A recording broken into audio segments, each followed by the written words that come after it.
काळीज ना रे तुका. काळीज नाहलेलो मनीस मरे, कसल्या काळजाचो मनीस रे हो. ही उतरां केन्ना तुमी आयकल्यांत वा म्हणल्यांत तुमच्या जिवितांत. कोणाक तरी काळीज नाहलेलो म्हणला, वा आनी कोणे तरी कोणाकूय काळीज नाहलेले वो कसल्या काळजाचो मनीस म्हणटा तें आयकलां. केन्ना म्हणटात आमी हो काळीज नाहलेलो मनीस, हो काळीज ना रे तुका, केन्ना म्हणटात. जरी तर कोणूय एक पूत आपल्या आवय बापायक लेखिना, ती जाणटी जाल्यार तो आतां तांकां काडून कोणशाक उडयता. असल्या पुतांक जायतीं जाणां म्हणटात काळीज ना रे तुका, मातशे पासून पडलोलें ना तुका, चुरचुरे ना तुज्या आवय बापायचे, उपकार ना तुज्या आवय बापायचे, मोग ना तुज्या आवय बापायचो. वो तो काळीज नाहलेलो मनीस अशें आमी जायते फावटी म्हणटा. कोण गरीब आसा तांकां कोण सतायता, तुजे लागीं सगलें आसा, पूण जो कोण पडलेलो आसा वो कश्टवता ताका तूं आनिकूय चिड्डायता, हो काळीज नाहलेलो मनीस अशें म्हणटात. तर भाव भयणीनो, आयज आमी जेजूच्या भोव पवित्र काळजाची परब मनयता, सेक्रेड हार्ट ऑफ जीजस.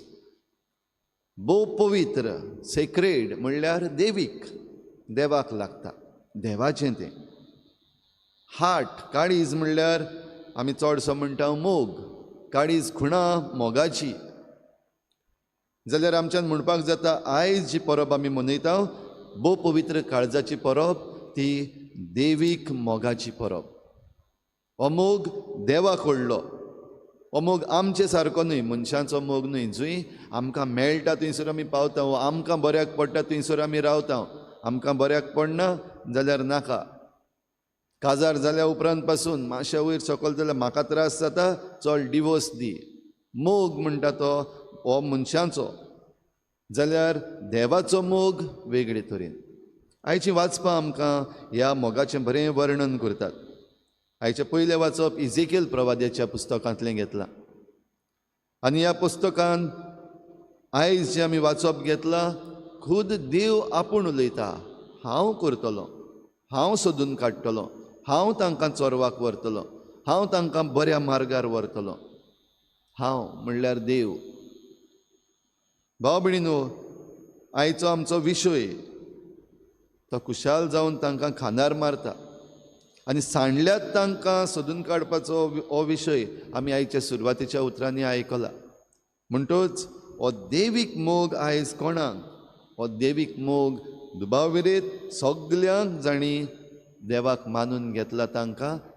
त्याच बरोबर जीं कोण सांडल्यान देवीक मोग मानून घेवंक ना, वो देवीक मोगाचो अणभव ना, वो देवीक मोगाचो अणभव आसुनूय इतलें सगलें देवान दिलां आसतनाय देवाचेर आड वचून आपूण देव जावपाक सोदल्यात.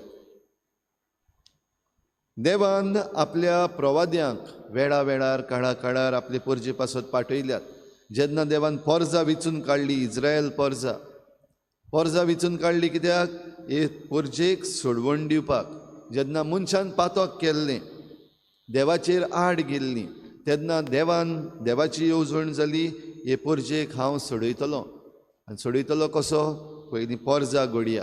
आनी ह्या पासत आब्रामांक भायर काडलेलो आनी ताची पोरजां केल्ली, ताचें राष्ट्र, तुजें व्हडलें राष्ट्र जातलें, ही भासावणी ताका केल्ली.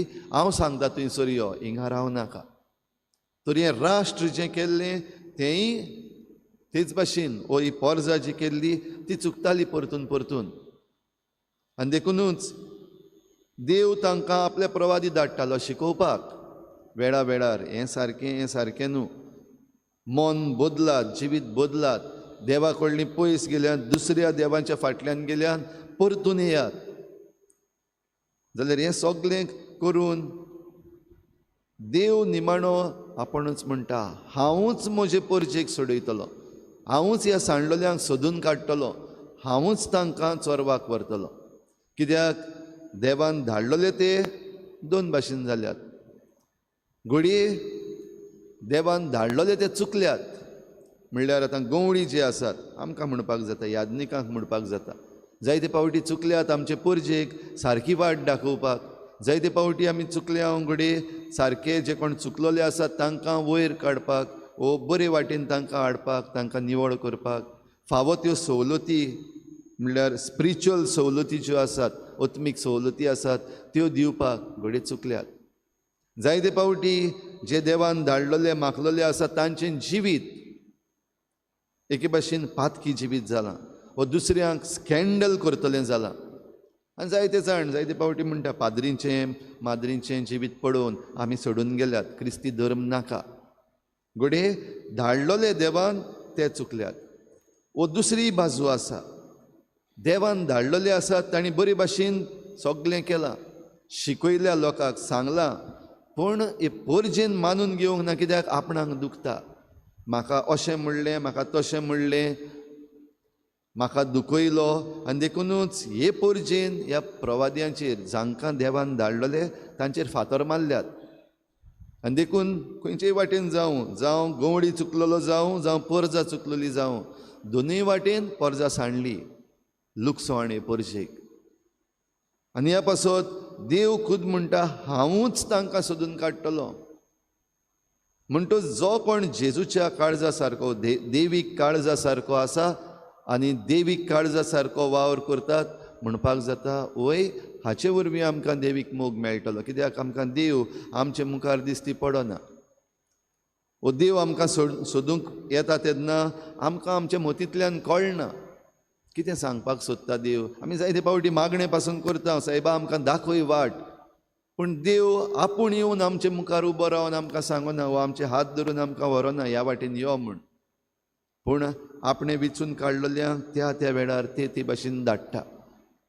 म्हणटच हो देवीक मोग जे कोण पाटयल्ले आसात तांचे भितर आमकां दिसती पडपाक जाय. जरी तर हो देवीक मोग आमकां जरी तर त्या मनशा मदें वो जीं हातयारां जावन येतात, देवाचीं हातयारां, त्या मनशा मदें हो मोग दिसती पडना, तो अणभवपाक मेळना जाल्यार चोत्राय दवरपाक जाय. आमकां वांकडे वाटेन व्हरतात गाय. म्हणटच हो देवीक मोग मेळपाचो चुकला, हो सोडवण मेळपाची चुकल्या. त्याच बरोबर सांडल्यात कित्याक? घडये सांडल्या कित्याक? हो संवसार आमी पळयला आनी ह्या संवसारात आमी भुल्ल्या. ह्या संवसाराची गिरेस्तकाय, ह्या संवसाराचो जो प्लेजर आसा, धादुसपण आसा, ह्या संवसाराची नामना आसा, ह्या संवसाराची पदवी आसा, ताचे फाटल्यान लबदल्ले आसा. देखून घडये सांडल्या.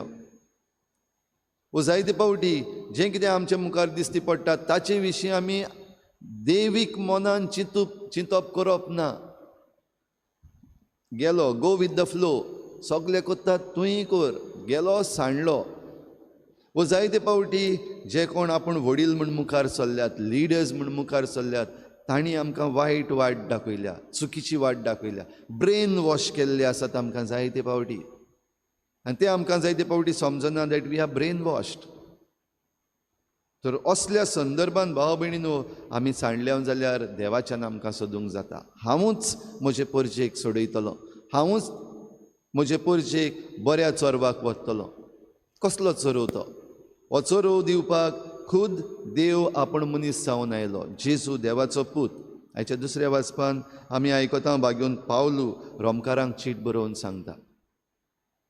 आनी ही कृपा जेजू तायेन जी आसा ती ताच्या ओमोलीक रोगतान आमकां दिल्या, ताच्या ओमोलीक रोगतान आमकां न्हाणयल्यान, ताच्या ओमोलीक रोगतान आमकां सोडयल्यान, ताच्या ओमोलीक रोगतान आमकां सोडवण मेळोशी केल्या. वी आर जस्टिफायड. जस्टिफायड म्हणल्यार कितें? ओ सोडयल्यात म्हणल्यार कितें? जे वायट वाटेन आमी वेता, जे वाटेन आमी सांडलेली आसा, सांडून पडलेले वाटेर आसा, तातूंतली आमकां सारके वाटेन हाडटा. आमी चुकी केल्यात, जायते पावटी आमी चुकल्या, जावं वडील कशीं जावं पर्जा कशीं आमी चुकल्या. तेन्ना हो देवीक मोग आमकां धरता, उबारता, निवळ करता. जेजूच्या पवित्र काळजा वरवीं, जेजूच्या ओमोलीक रोगता वरवीं आमकां सोडयता. म्हणजे खुर्सार जेजू आमचे पासत जो मेला, ह्या जेजू सोवें आमकां सोडवण मेळटा. आमची चोस्तोंगी न्हय, आमकां फावो म्हण न्हय. जायते पावटी आमकां फावो न्हय, कित्याक कितले फावटी आमी पडल्या. सगळें सारकें दिवनूय बीन आजून पासून आमी जायते पावटी समजना. म्हणटच आमकां घडये फावो न्हू. काळीज ना रे तुका अशें घडये आमकां म्हणपाक जाता. हो कसल्या काळजाचो मनीस असलें घडये आमकां म्हणपाक जाता. आयज जायत्या जाणांनी, आयज देवान आमकां म्हणपाक जाता, काळीज ना तुमकां. पूण भाव भयणीनो, सांडल्यात तांकां बरो गोंवडी सोदता आयच्या शुभ वर्तमानान आमी आयकता जेजून एकाय बरी वपार सांगली. 100 मेंढरां, तातूंतलें एकूच सांडलोलें, नोया आसली सारकी, आनी तें एक सांडलां, ताचे सोदीक हो बरो गोंवडी वेता. आनी हो बरो गोंवडी वेता म्हणटा तेन्ना जेजू होच प्रश्न लोकांक विचारता, तुमचीं मेंढरां आसात आनी एक जरी तर सांडलें सोदूंक वेचिनात तुमी? ओ तुमचे नाणे सांडले जाल्यार ते सोदूंक भार घेवन, टॉर्च घेवन, लायट घेवन, सारून घेवन सोदचिनात आख्ख्या घराक? ओ चाई सांडली, सोदचिनात? आमचें कितें सांडलें जाल्यार आमी रोखडें सोदता, कित्याक तें आमकां गरजेचें. तर भाव भयणीनो, हो बरो गोंवडी एक एकल्याक सोदूंक भोंवता. पोरजां कशीं आमकां विचून काडल्यात आनी पोरजां कशीं देव आमकां सोडयता.